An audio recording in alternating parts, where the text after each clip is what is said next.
ఏ bike అయినా heavy accident అయినప్పుడు మెయిన్‌గా డ్యామేజ్ అయ్యేది fork legs, wheels and other panel items అయితే కనిపించకుండా డ్యామేజ్ అయ్యేది మాత్రం ఫ్రేమ్. అది దాని చాసిస్ అంటారు. అయితే ఈ చాసిస్ అంటే ఏంటో ఈ వీడియోలో తెలుసుకుందాం. దీన్ని మనం స్కెలిటన్ ఆఫ్ ద బైక్ అని కూడా అనవచ్చు. ఇది చూడడానికి కొంచెం డిఫరెంట్ క్రాస్ సెక్షన్‌లో ఉంటుంది. కానీ ప్రతి ఎలిమెంట్ బైక్‌లో ఉండే ప్రతి పార్ట్ దీని మీద మౌంట్ అయ్యి మనకు ఒక పర్టిక్యులర్ బైక్ రూపంలో తయారయ్యేలాగా దీన్ని డిజైన్ చేస్తారు. ఫ్రంట్ సెక్షన్‌లో టీ స్టెమ్, లెగ్గులతో మొదలయ్యి బ్యాక్ సెక్షన్‌లో టైర్ వరకు అన్నీ దీని మీద మౌంట్ అయ్యి ఉంటుంది.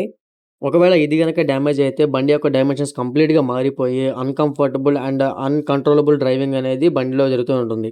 అండ్ దీనికంటూ పర్టిక్యులర్‌గా ఒక గవర్నమెంట్ రిజిస్టర్డ్ నంబర్ కూడా ఉంటుంది. అది దేనికంటే ఎప్పుడైనా మన వెహికల్ పోయినా లేదా యాక్సిడెంట్‌లో ఇన్స్యూరెన్స్ క్లెయిమ్ చేసుకోవాలన్నా ఈ నంబర్‌ని బేస్ చేసుకొనే ఆ ఇన్స్యూరెన్స్ అనేది అప్రూవ్ చేయడం లేదా రిజెక్ట్ చేయడం అండ్ ఆ పోయిన వెహికల్స్‌ని కూడా కనిపెట్టడానికి ఆ నంబర్ అనేది చాలా యూజ్ అవుతుంది. ఏదైనా రీజన్స్ వల్ల ఈ చార్జెస్‌ని రీప్లేస్ చేసుకోవాలి అనుకుంటే ఆర్‌టీఓ ఆఫీస్‌లో పర్మిషన్ తీసుకొని పాత నంబర్‌ని కొత్త చార్జెస్‌పై ప్రింట్ చేసుకొని పాత చార్జెస్‌ని డిస్మాంటిల్ చేసేయాలి. ఒకే నంబర్‌పై 2 వెహికల్స్ తిరిగితే అది కేస్ అవుతుంది కాబట్టి. ఈ వీడియో మీకు ఇన్ఫర్మేటివ్‌గా ఉందని అనుకుంటున్నాను. నచ్చితే లైక్ కొట్టి మీ ఫ్రెండ్స్‌కి కూడా షేర్ చేయండి. అలాగే మన ఛానెల్‌ని సబ్స్క్రైబ్ చేసుకోండి. ముందు ముందు ఇంకా మంచి వీడియోలు చేయడానికి నేను ట్రై చేస్తూ ఉంటాను.